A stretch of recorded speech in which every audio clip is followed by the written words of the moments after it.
अस्सलाम वालेकुम जी, my name is doctor Ahmad Mustansar and I am working as a medical officer in Salma Suhail medical complex township. और आज हम बात करेंगे हेपेटाइटिस की। हेपेटाइटिस होता क्या है, इसके कॉजेज़ क्या हैं, इसको हम डायग्नोस कैसे करते हैं और एट द एंड इसकी ट्रीटमेंट कैसे होती है।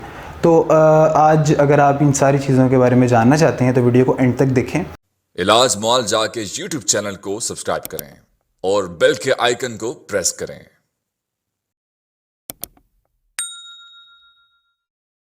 हेपेटाइटिस बेसिकली अगर लफ्ज़ का मतलब देखा जाए तो इट मीन्स कि ये जिगर की सोजिश है हेपेटाइटिस। और जिगर की जो सोजिश होती है इसके बहुत सारे कॉजेज़ होते हैं, लेकिन आज हम बात करेंगे वायरल हेपेटाइटिस की, क्योंकि अनफॉर्चुनेटली पिछले दिनों ही ये खबर आई है कि पाकिस्तान के अंदर 12 मिलियन लोग हैं जो हेपेटाइटिस का शिकार हैं, वायरल हेपेटाइटिस का। आपने सुना होगा हेपेटाइटिस ए है, बी है, सी, डी और ई, लेकिन पाकिस्तान के अंदर सबसे ज़्यादा कॉमन हेपेटाइटिस सी है।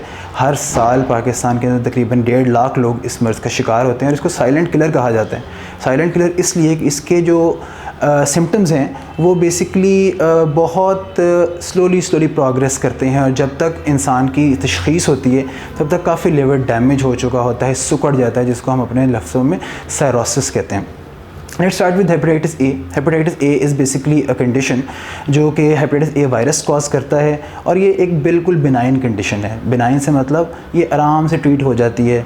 इसका ये आपको होता कैसे है, ये होता है आपको खाने से, खाने या पानी की वो अशिया जिनके अंदर हेपेटाइटिस ए का जरासीम पाया जाए, वो खाने से तकरीबन 20 से 30 दिन के बाद जिगर की सोजिश होती है, जिससे आपको जॉन्डिस हो सकता है, पेट में दर्द, बुखार हो सकता है, लेकिन ये सेल्फ़ रिकवरिंग होता है और ये बिल्कुल ख़ुद से ही पैराडोल, पैरासीटामोल और इस तरह की दवाइयों से ठीक हो जाते हैं।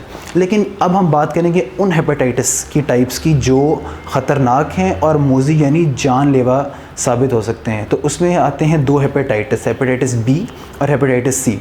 ये दोनों बहुत सिमिलर हैं अपने मैकेनिज़्म ऑफ एक्शन में, अपनी प्रेजेंटेशन के अंदर, और ये कॉज के करते हैं बॉडी के साथ। लेकिन हमें थोड़े से इन दोनों को डिफ्रेंशिएट करना पड़ेगा, जिसका हमें एंड पे वायदा होगा कि हेपेटाइटिस बी की वैक्सीन मौजूद है। जब हम बच्चे को पैदाइश के बाद पहली वैक्सीन देते हैं तो उसके अंदर हेपेटाइटिस बी की वैक्सीन मौजूद होती है, लेकिन हेपेटाइटिस सी की कोई वैक्सीन मौजूद नहीं है। तो हेपेटाइटिस बी और हेपेटाइटिस सी ये फैलते हैं खून के इख्तलात से। खून के इख्तलात का मतलब जब हम किसी सब स्टैंडर्ड बार्बर के पास जाते हैं और वो ब्लेड आपको बताए बगैर या आपकी मर्ज़ी से यूज़ करता है किसी और आदमी की जिसको ब्लड ऑलरेडी लगा होता है, और अगर वो इन्फेक्टेड होगा तो आप में हेपेटाइटिस ट्रांसमिट हो सकता है। इसके अलावा सिरिंजेस का इस्तेमाल, इसके अलावा शौहर से बीवी और बीवी से शौहर में भी इसके जाने के चांसेस होते हैं। वायरल हेपेटाइटिस है ये, इसकी सबसे बड़ी जो इसकी वो चीज़ जिसकी वजह से इसकी तशख़ीस मुमकिन नहीं होती है, बहुत देर तक नहीं हो पाती, वो यही है कि इसके सिम्टम्स बहुत स्लोली प्रोग्रेसिव होते हैं। स्लोली प्रोग्रेसिव से मतलब मेरा कहने का ये है कि कभी कभी आपको बुखार फील होगा, कभी कभी आपको थोड़ी सी कमज़ोरी महसूस होगी, कभी कभी आपको भूख नहीं लगेगी, थोड़ा बहुत जॉन्डिस होगा, लेकिन आप इसको इग्नोर कर देंगे और थोड़ी बहुत दवाइयाँ लेके, ओवर द काउंटर मेडिकेशंस होती हैं, पैरासीटामोल है, मल्टीविटामिन्स हैं, और आपकी एनर्जी इंप्रूव होना शुरू हो जाती है।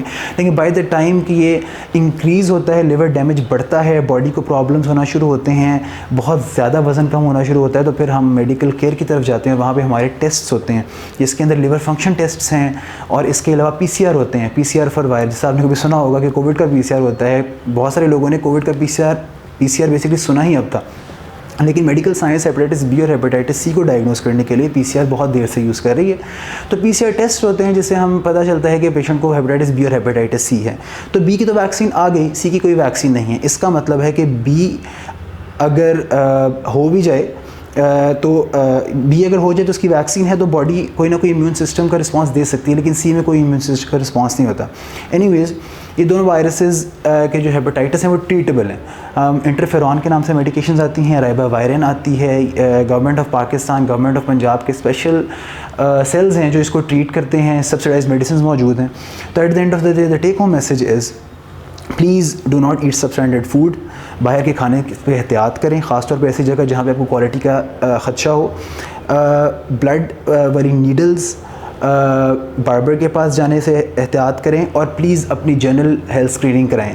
हेपेटाइटिस बी और हेपेटाइटिस सी के टेस्ट गवर्नमेंट ऑफ पाकिस्तान के थ्रू मौजूद हैं, वो टेस्ट कराने से आप बच सकते हैं और दूसरों को बेहतियाती में देने से भी बच सकते हैं। Thank you.